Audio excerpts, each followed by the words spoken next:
All right, I would explain who I am, but I'm going to let me explain who I am. For the next 100 days, I'll be recreating my life in a 3D simulation. For the longest time, I wanted to know, can I recreate my life in 3D, in animation, in video games? And I've tried a lot of things in the past. I could model my room in Blender. I could design a ring and propose to my girlfriend. Actually, I could 3D model my whole entire body. That one looks kind of bad. Okay, there we go. That's better. And then using motion capture, I could bring him to life. Now that's really cool for animation, but I want simulation. So I'm going to use a game engine so that all this works live. It's not pre-animated, it's less like a Pixar film and more like a live broadcast. It's a simulated live stream, motion capture, TV show, virtual broadcast thing. But I need to be able to walk around. I need to go places in the sim. I could 3D model part of my city. That looks pretty cool, but it's empty. It's a good start, but I need to take this farther, way farther. I want to create a live show that exists in a virtual version of my city, where anything could happen. So I guess that means For the next 100 days. It's like a TikTok loop type of thing. Hi, everybody. I am Woody Davis, a.k.a. Woody Devs. This little 3D guy. Normally, I don't look like this. Normally, I look like that. So I do two things. I run a YouTube channel called Woody Devs, and I also run a creative technology company called Infinistash. One of those things makes content. I make all sorts of crazy videos, ideas, game design, cinematics, but a lot of 3D screened avatar content and technology behind it. But then I also, on the other side of things, I do that for clients. And I don't get to be a goober on camera when I do those, so it's not quite as fun, but also it actually pays money, so that's good. Anyways, Alex is so good at this. Oh. Why did you say that? What was that? That was crazy. Oh my god. Oh no, spoilers! That's going to be so much fun in context when we get to that one, you guys. That's going to be great. Okay, so here's me at my studio, wearing my accent suit, doing the thing. This is our studio space that we have here somewhere in New York City. I'm going to be on the internet later with this, so I'm not saying where, like, don't talk to me. And I wasn't always into this world. I used to be, kind of like Matt, who's also here, I used to be a cinematographer and filmmaker. And I was using a different set of tools, doing very different things. That's my roommate, Kyle, who is also a first AC. He came to the agency where I worked that day. I feel like this photo is a really good representation of him as a roommate. A really good first AC, though. Anyways, so during COVID, there was nothing to shoot, right? As a cinematographer, there was nothing to do. And then my ad agency was like, well, Woody, we're not gonna like fire you, but like we also don't know what to do with you. Do you want to be the Unreal Engine guy? And I was like, okay, yeah, sure. They did not know I knew how to code, but I did because I was a Roblox kid, and that's how we got there. I have proof for this. Alex, if you go to the next slide, I got OG gear. I was a Roblox kid in like 2007. So like, I need you guys to understand something. I'm in my 30s. That's how old that game is. Oh shoot, no, I'm an epic. Oh shoot, I love you, EFN. Oh, sorry, dang you guys, no, oh man, no, I messed it up. Quick, lively face. I was really excited when New EFN came out because those kinds of games are so formative, especially for young people who are getting in the industry. It's very exciting. I'm very earnest when I'm excited about that. Not quite what I'm doing these days though. I'm in the world of virtual characters, right? This is a picture of me probably from like 5 years ago. This picture, in a way, kind of changed my life. This is using Epic's LiveLink face. Between using LiveLink face and using Unreal, just everything kind of switched up and changed. So, let's see what's on the next slide. If you've seen me around, maybe you've seen me from YouTube. If you want to know how to set up LiveLink face, I have a video that quite a few people have watched, but it was a little while ago. But I did a lot of tutorials in the early days of just trying to like show what I could find because there wasn't a lot of information about like how to set up virtual characters. And eventually, I didn't really know what to do with this anymore because it got like tiring. Like you start doing something and you're like, well, it's me, I want to share information about it. And then you're like, well, what do I do now? So you start doing weird stuff. So this was. Oh no! No. Request access. Wait, we can do this. We can do this. I got this right now. I'm opening my email. Do it. We got this. We got this. Share request for loop.mov. Where did this external pressure come from? What the heck? What the heck? Share. Alex. Hey! We did it! We did it. The Google stack is not broken. Play. Oh. Oh, come on. I'll refresh it. Never mind, the Google stack is broken. So, well, let's see here. I literally just sent it. It should run. Can't share the item. Is that weird? We're not update sharing permissions. What you're missing here in this video is a bunch of really tiny little figures across a landscape that are all individual Twitch chatters that join my live stream. And each of them has a little character they're controlling that has a full Dungeons and Dragons character sheet. And they are rolling dice live on my screen, while friends and I are the dungeon master who's leading them through a series of stories. This was an early experiment that I did that I got really excited about. Let's see if the next slide is more charitable to us. Let's go. Hey, there we go. Recognize this guy? So this is another little experiment that I did where I started a podcast where the podcast was a game show. So you come on the podcast and then, surprise, it's Jeopardy! But it's not Alex playing against other Jeopardy contestants. It's Alex playing against the chat. So he got some questions wrong, which he didn't get very many. He did pretty well. But the audience got a chance to speak. So chat could come in and they could take points, which another fun one. Yeah. And he made it specifically categories that I would like, which is cool. That's true. Yeah, we had like Unreal stuff, we had architecture stuff. Alex also knows a lot about architecture. So that was then, and I feel like my focus has like grown more and more into these spaces of like trying to combine all of these things together. But then there's this big scary thing happening in media right now. This big spooky. Wait, no, it's existentially scary, not in like the Halloween way. If that makes sense. So there's always a new like technology du jour thing that's happening, right? We have NFTs, then we have metaverse. Again, I know that Epic Games office. Epic Games actually does the metaverse thing really well. I planned for this. I put a parenthetical here. Anyways, then we moved into AI everything, and there's like AI chatbots that we want to talk to, and now there's like AI media. We can just like prompt video into existence, and it's like, did that guy really commit a crime? Who knows? So anyways, the spaces that I work in are somehow in between all of this stuff. Like existentially, I still feel like the work I'm doing needs to happen because there's different things that we can do with media. So like AI stuff is getting aggressive, but it's still, there's areas where it's just like, not even leaves behind, but it's probably not going to be able to touch. So like, an example is live performance, right? Like if you go make Sora videos, you're getting 6-second little clips. The stuff that I do is like live performances, stuff that takes a lot longer to kind of like come to a satisfying conclusion. Communal experiences, long-form communication, and then also like having the opportunity for the audience to interact with the presentation, right? If any of you guys want to shout out that moment, be like, woo, that would be like cool interaction, fun time. Thank you, introverts, I appreciate you.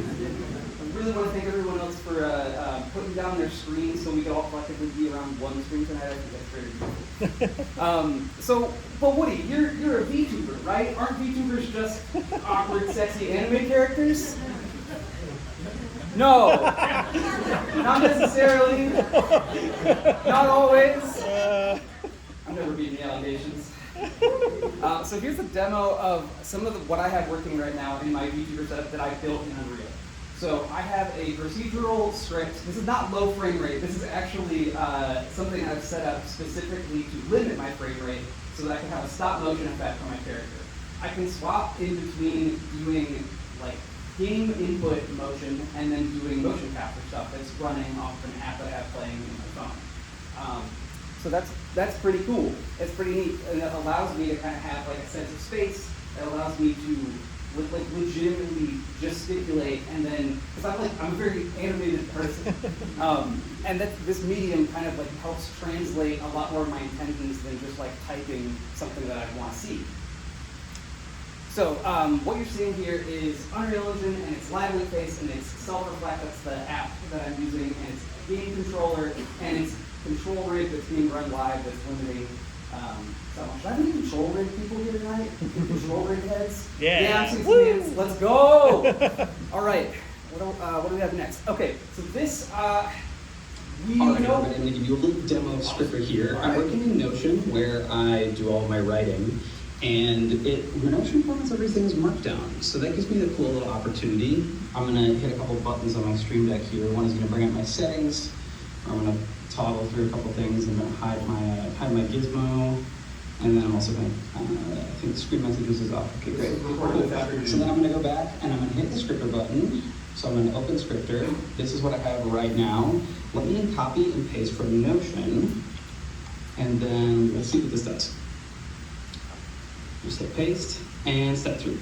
This breaks all of my different Markdown elements into scripted elements. So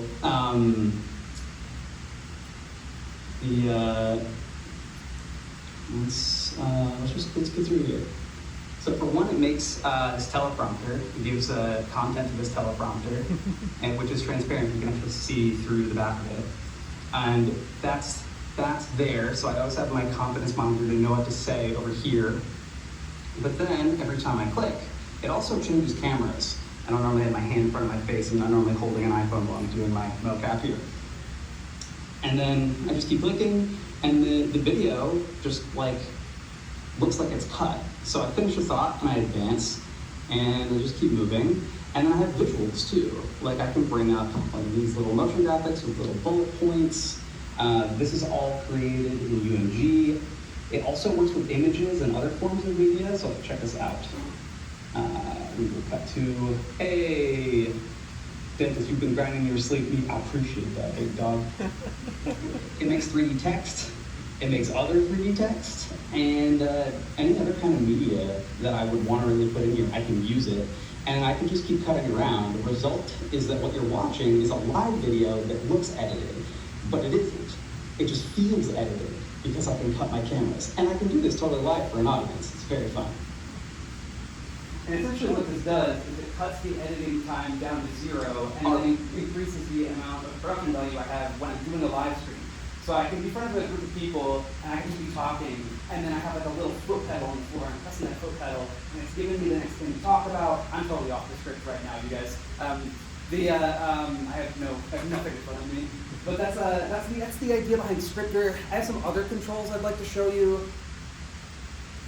All right, here's my control scheme. Now I can open certain menus that get matched specifically to the Stream Deck here. So I can press buttons that will automatically match here. So like, here's me zooming in a little bit, or zooming in a lot. And then everything maps. So it's very intuitive to control. Even when I want to like step away, I can have access to things even if I'm not really dealing with them. So I'm going to cut to my character controller here so I can move around, and then I could say actually I would prefer that I would be tracked with the black eye camera, but you can see that I'm still previewing the camera and I'm previewing my character controller. Thanks Windows, I really wanted that. I can look over in the corner here and I can kind of see where I'm going in the little screen, while the other camera tracks me in the big screen so that I don't get confused, and I can still perform, and I can still kind of walk around where I want to go. Very fun. So one of the limits with motion capture, whatever motion capture technology you're working with, is you're limited by your stage. So what happens if you can just use the game controller to move around, and then, well, then it would get confusing because the camera starts cutting and stuff like that. So if you have a little preview window over here, then you can see where you're going, you can control the character, and then on the big screen you can get a nice OBS recording of you doing the actual performance, and then the audience is like, wow, look at all this production value, and then you're hanging out there, and you got the little game control, and you're like, check this out, chat. Very fun, very cool. It's the next thing. Yeah, and what if it could be an open world? It's kind of where we're going with this, right? So this brings us to my big project. This is virtual New York City, as I alluded to earlier. And it's way too big of a project, and it's a lot. It's a lot, you guys. Currently, this is like the feature list in various like different states of complete. So like the scripter program that you saw, the controls, this is all part of me being able to do live streams inside like a very fast spanning virtual world that will have like stories and characters and all this stuff that goes beyond just the nature of like, we're gonna make a video to make a video. We're gonna make a video that exists in a landscape, in a world with like lore and stuff. Because that's, you know, we all want to make a cinematic universe, and I think that's like one of the cool things that Unreal lets you do is like, give it a shot. You could do that, which is very neat. This is actual map data of Manhattan. Not nearly all of it, but probably all that I can safely load on my PC right now. I'm still working on like optimization stuff, but the goal is to build out all of Manhattan inside Unreal and be able to like walk around that open world style and interact with stuff that I see on the street and then like do graffiti with Twitch chat and all sorts of things. That's what we have here. I've also been doing a lot of content creation around that stuff. I'm not just a programmer, I'm also a 3D modeler. This is an Amtrak train, and this is a Steam Deck running Blender, and yes, it does feel kind of illegal. This like, I felt like Hacker Man's moment. Like I'm on the back, like, nobody knows that I'm doing this. So I like posted a tweet about it, and the tweet blew up, and I was like, yeah, other people think this is pretty spicy too. So here's my workflow for that. Surprising my friend by making a 3D model of him, but I forgot my computer. That's fine though. I can use something else, which is great because we're packing light and headed to DC for MagFest. I'm here to see my dear friend Horatius the Dwarf. Online, he's another content creator like me, but in real life, he works as a mental health professional, and understandably, he doesn't like to be on camera. So I'm gonna make him a 3D model he can use instead. I used Nomad Sculpt and Cozy Blanket on my iPad mini. The iPad is super convenient for 3D stuff, and it almost covers everything, except for some mesh cleanup and rigging. And that's where we're gonna use the Steam Deck. The Deck is a gaming device, but it's basically just a small Linux computer, and it can run Blender. Which is great, because I like to travel, and I'm in the middle of a 100-day challenge to recreate my life in 3D. I'm capturing myself, my city, and why not a friend? Lastly, I rigged it for facial motion capture, and I let him test it. This model is excellent. That's fun. Mobile 3D stuff getting very good, so it's very fun to like use my iPad to do a sculpt, and then use my iPad to like get the mesh, and then run it all through Blender and use some plugins, and then like in a couple of days I can kind of get a character out if I don't have anything else to do, which is never the case. Can we get another slide, please, Alex? So, BYC is coming into fruition, but it's also getting its first music act. This is a project that nobody's seen yet. This is kind of new and weird. I've been posting these posters around New York City this year, just asking if anyone would be interested in joining my band. And as you can see, I've got all of the various lures that you need to put in the trap to get musicians who are interested in this kind of thing. Picture of motion capture, picture of gorillas, Human Days, classic album. And then these three guys all came in and did interviews with me and played their instruments for me, and I was like, hey, do you guys want to be in a band? And they were like, yes, we want to be in a band. And then, together with some other artists, we created models of each of them that they're going to see tomorrow. Yeah. They haven't seen these yet. You guys are seeing this all first, before my band is. This is brand new. But the idea is we will have a virtual band with virtual characters all being able to do motion capture together and perform live music, which is like very exciting. And we'll have a virtual city to be able to do with it. And who knows? There's still a lot left on that project, but it's going pretty well. It's very exciting. Do we have time for like 2 more videos? Yeah, go ahead. All right, great, cool. Here's another one that I haven't released yet. You'll see this in intrusive thought. It's my own Roman Empire, if you will, and that's time-traveling Abraham Lincoln. It's a little thought experiment where I imagine that somehow, post-Civil War, pre-assassination, American President Abraham Lincoln has been teleported into modern-day New York City, and it's now my responsibility to help him deal with modernity. He's a smart dude, but I still have to teach him how technology works. I have to get him comfortable with the idea of the horseless carriage. And also, while he famously fought against slavery, I think we all know he had to at least have been a little racist, so I have to help him get 100% unracist. Obviously, no one believes that he's real except me. I know he's real because I saw him teleport into a dumpster in an alleyway, and now he's kind of just stuck here, which is great for me because I'm rebuilding my entire life using 3D software. Age now lives in my live stream where we can go on adventures together. All right, my boy, I'm ready to ride this here subway. Honestly, Mr. President, it's gonna be really gross. Don't touch anything down there. This is the only place left where you could still get typhoid. Typhoid killed my boy Willie. I'll never ride this underground rat train. I'll have the North crush it like I crushed Jefferson Davis's weak little. The voice of Abraham Lincoln in this scenario was played by my friend Kyle Natali, who is Canadian. And speaking of which, Kyle and I also got up to some other funny stuff which you can see in this video. Me and my friend Kyle recreated Wii Sports using only VR equipment. We each decided to make one of the sports in the game, but we couldn't stop there. We recreated the entire experience of playing the Wii by building a virtual TV in a virtual living room. Kyle's tennis was immediately cool and very fun, but I started to worry that it was too good. Would Nintendo be upset? My bowling remake was, hard to do, but we figured it out. We threw a party and invited our friends to try out the games. And we made them Mii's. Is this? Shit, ready. Oh. Yeah, look at you. But we didn't tell them that Nintendo was watching them.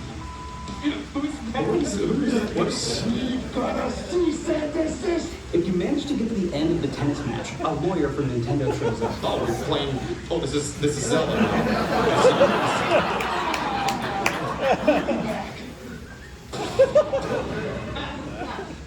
Give it up for incredible character artist and actor Kyle Natali. Kyle, if you see this, I love you so much. Thank you for your help. Kyle is one of my best buds in the real world. He and other folks, Matt, a lot of people have been all just messing around in space for a really long time, and it's been very fun and so lovely to be here tonight and share it with all of you. Thank you, Alex, for putting this on. Thank you, Epic, for having us. And thank you, everybody in Beyond the Real World, for continuing to make really cool stuff. Thank you, Woody, showing for a video for Woody. Everyone wave at Woody's video here. Great, yeah, fantastic. Yes, we can put it at the front. Yeah, exactly. It's a hook. Cheers. Yes. A couple more quick things. One is there's something about over there. If anyone has like business cards, anything they want to leave, usually we use the little coffee table over that for it, just as an easy way to be like, more about me, but I'm very shy. Also, I thanked Epic in like a general way, but there were like very specific people from Epic who are like here helping out right now. We had like Matt and Amanda who are like helping you check in, and we got like all sorts of volunteers who don't even necessarily spend a lot of time at this office. We're also helping. We have Ori and Tommy and Daniel, and just really grateful to the specific folks from Epic. It's nice to thank Epic as a company, but it's also nice to thank individuals. So one more round of applause for like the actual people who are helping out under no obligation do they have to. Fantastic.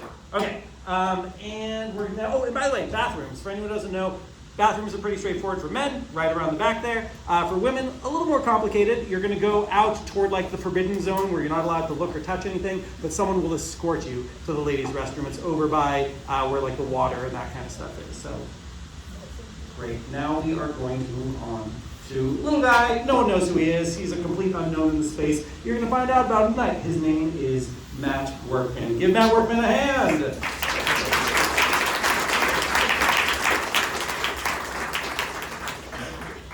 And his PowerPoint closed. We're gonna bring it back up. Do you have, okay, you do. Yeah, have I did. I got it. Incredible. Here we go. Boom. All right. I have a progressor, but it looks like we're team working this. Oh, sure, yeah.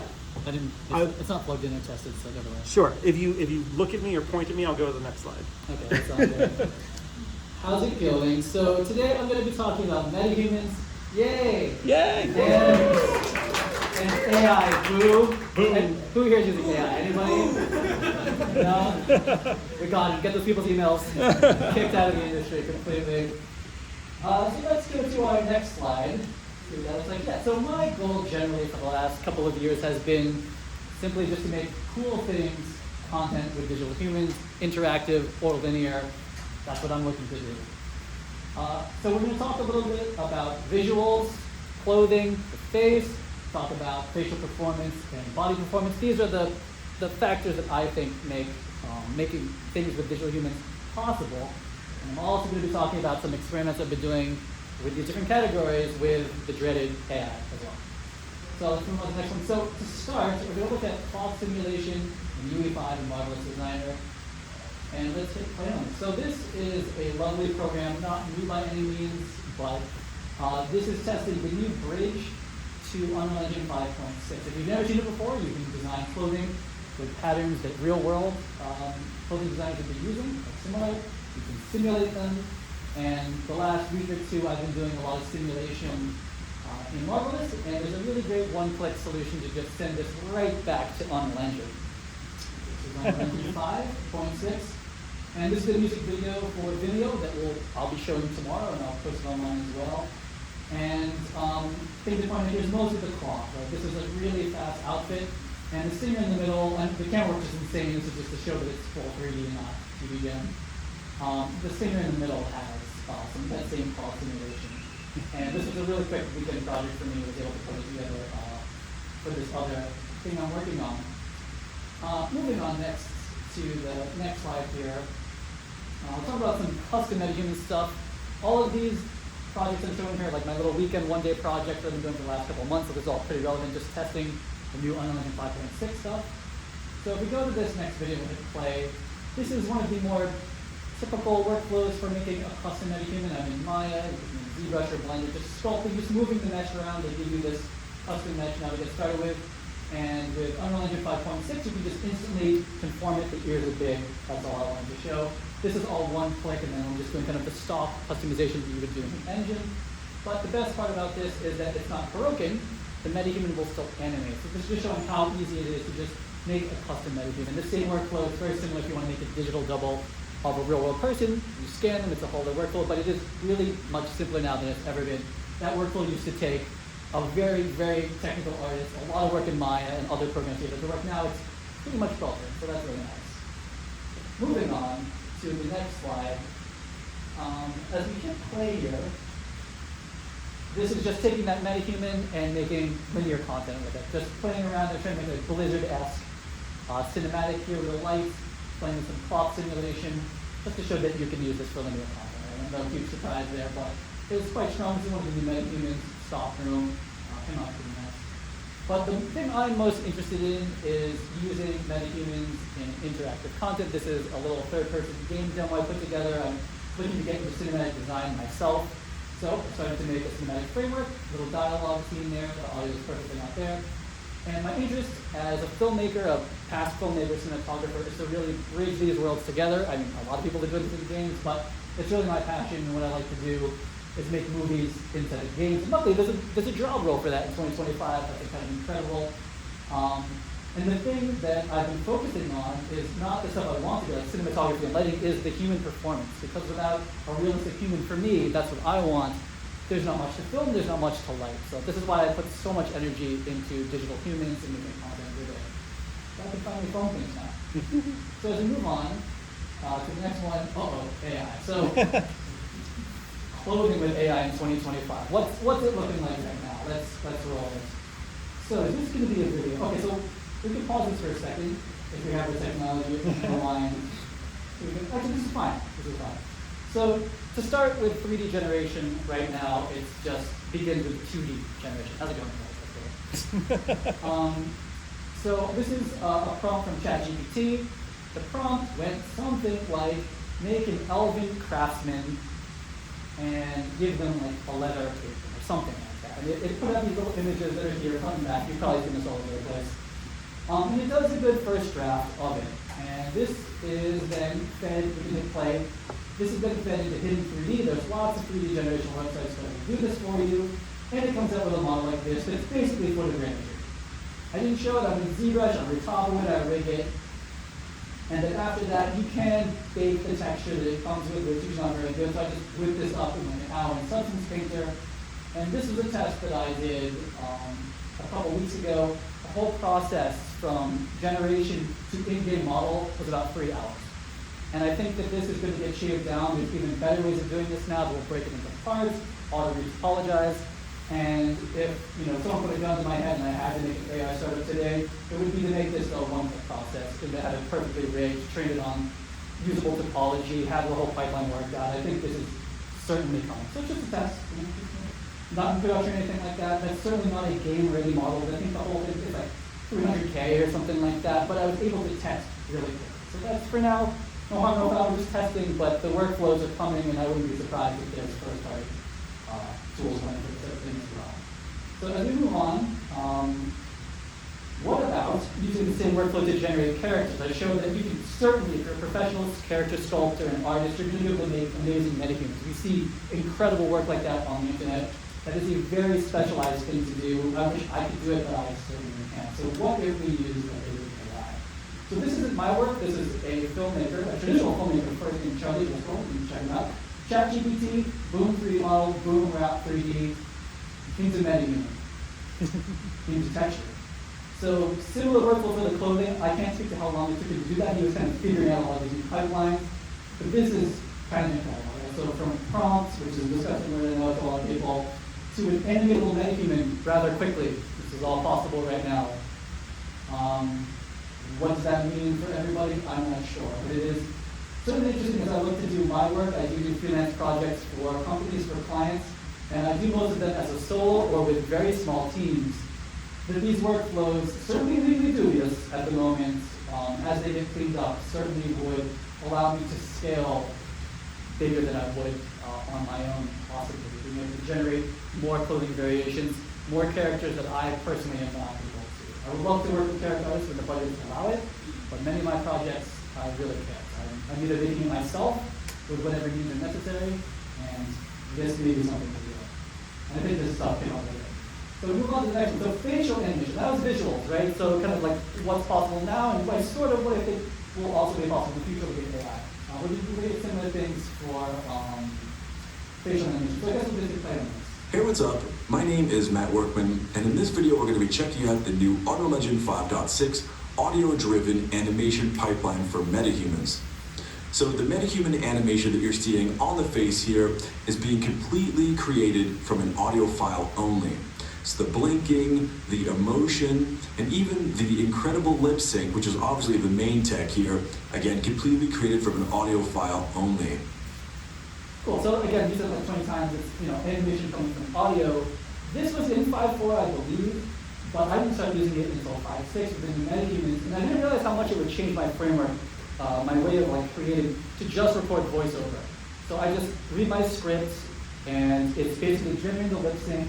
And the eyes are not the selling feature of this animation, surely, but it's coming now that they're doing a lot of research, and a lot of it is AI, and some of it's OpenAI in the background, to generate emotion from it through the animation. And I think body animation is coming, this is not coming from Epic, body animation coming as well from audio, and this is coming from like me doing voiceover. Certainly we'll be able to generate that audio, generate that animation real time, similar to like the Fortnite creating pretty cool thing that I'm working with, and I use this quite a bit now. As we move to the next Hey, what's up? Okay, so before we hit play, what I've been doing lately is making AI-generated music, which feels awful. I am a drummer. I have been paid music to play drums, jazz drummer. I've been in a band. This feels awful to do, absolutely awful.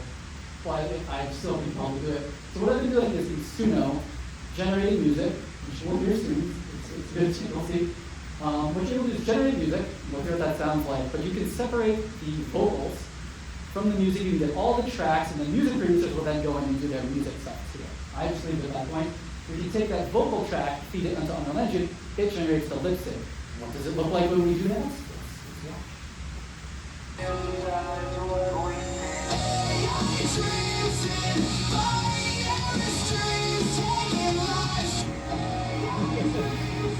watch.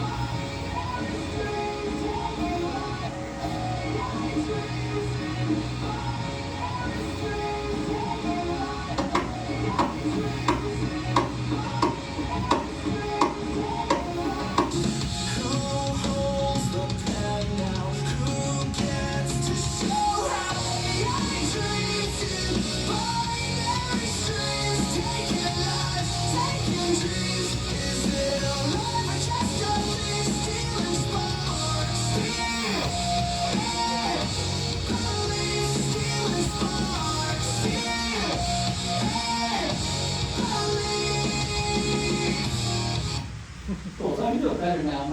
The next music video is coming up, the drums are moving and back and whatnot. But, I think to me it's a testament because I have been shooting music videos for like 20 years in real life. I've done a ton of them. And this was made in a weekend. I did this, I generated the song, the mocap.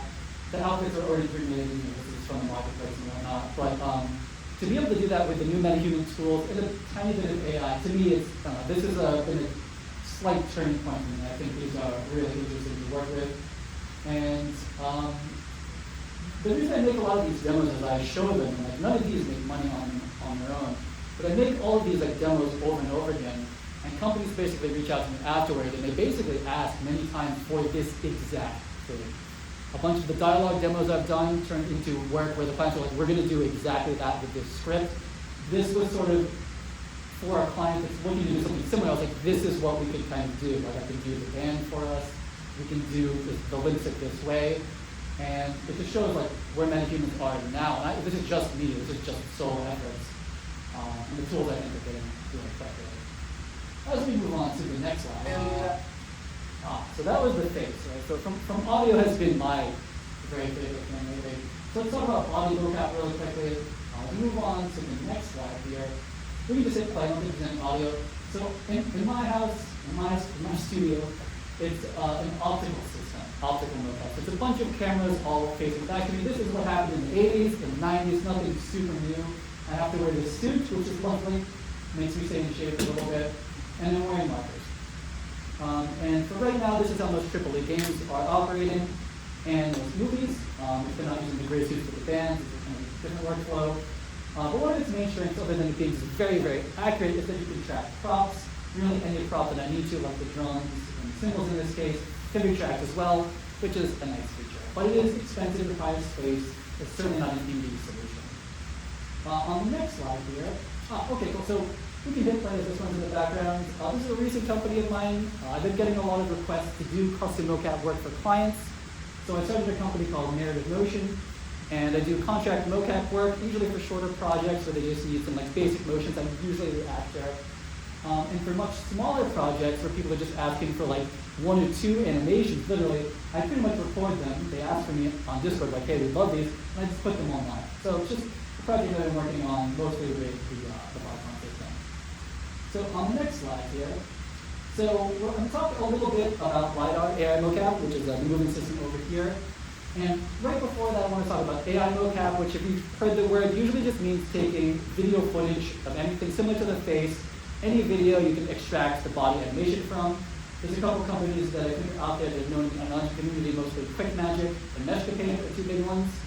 They're really great. I just don't work with them very much, so I didn't want to make a slide about it, but I just wanted to put it out there. AI mocap from pure video is certainly getting much better, and I think there's going to be a lot of movement in that space soon in the online world. So moving on next is LiDAR mocap. We can hit play here. This is my demo of the moving system. So this is all done in real time, no post-rendering. This is just VTuber style. I could just run this as a live demo, messing with some chaos cloth. And the main thing to call out here is the spatial accuracy of the body that's moving around. If you've used any other type of mocap, it's a brand new, real-time markers motion capture system that seamlessly integrates with Unreal Engine. The entire system is powered by a single device that has a high-end LiDAR sensor and onboard AI hardware. In this video, I'm going to do a high-level overview of the features and give you my first impressions with using this system for a couple of weeks with Unreal Engine and, of course, MetaHumans. My YouTuber voice, I don't like it. I don't like hearing my live voice is much better. And I'm wearing crops, I just realized. You don't see that on YouTube. They're kind of bigger here. So, you know, a lot of mocap companies have reached out to work with me. I have Vicon, which I consider like the highest end. And the only company I've really accepted work projects with is Moving. The accuracy with the LiDAR, it's just a new category of mocap, and it's incredibly accurate. And if this doesn't show it in the demo over here, I have a video, I should have used it. This can record, what is it, what's the space? It's very big. I have a video where I take like 10 full steps. It can track a massive volume.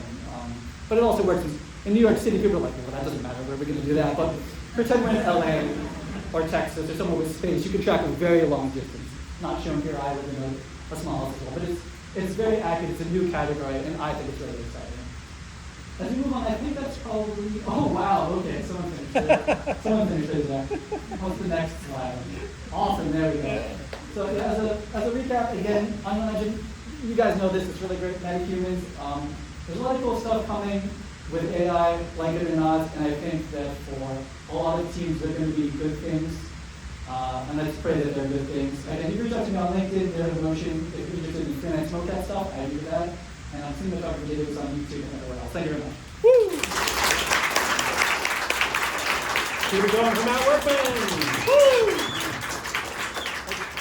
And look at this, guys. 7:29. We are like right on time, keeping it together. We got about 30 more minutes to hang out in the space. Again, I don't know if there's any pizza left, but grab that, grab drinks, hang out, chat with each other, do demos. We got moving over here. We got the amazing, I keep forgetting the name. What is it again? Fighter Stores over there. We got Agilent's Star Wars VR over there. Hang out with each other, and in about 30 minutes, we're going to start wrapping up and heading downstairs to Uncle Jack. Thanks very much.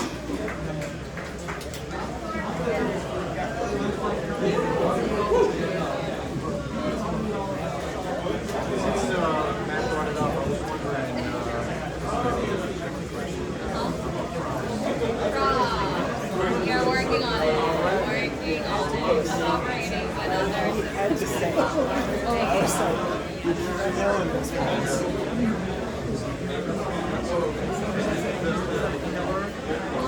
Hey, what's up? Brian. Hey, Brian. Nice to meet you. Nice to meet you as well. Cheers. Thanks for coming.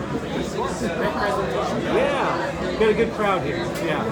Oh, wow. Yeah. I'm hoping we're not breaking fire code. Hey, what's up, Nick? How's it going? Tell me more about that Apple Vision Pro build for the Unreal. Sure. So it's a company called. Yeah, go ahead. It's a company called.